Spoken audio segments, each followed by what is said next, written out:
Mag-asawang Hernandez sa Laguna sinampahan ng disqualification case dahil sa umano'y vote buying. Balita mula kay RH29, Kuyang Boy Gonzales. Kuyang Boy, good morning.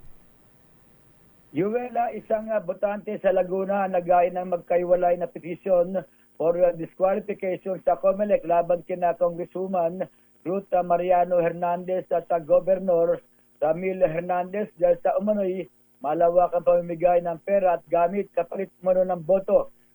Ayon sa petisyon ni Celito Baron, ginamit umano ng mag-asawa ang isang training session sa Calamba bilang pagpantakip sa pamimigay ng cash na 2,000 piso, pagkain, t-shirt at campaign materials.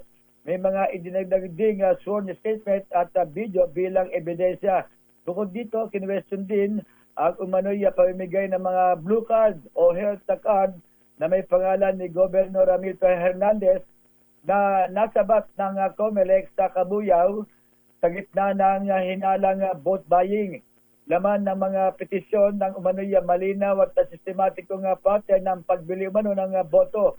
Isang mabigat na paglabag sa ilalim ng Section 68 ng Omnibus Election Code. Hiling ng petitioner na madiskwalipika ang mag-asawa sa pagtakbo ngayong eleksyon bilang proteksyon sa integridad ng eleksyon. Ito si Boy Gonzales para sa Disa Resuna sa Pilipinas, una sa Pilipino. Maraming salamat RH29, Boy Gonzales.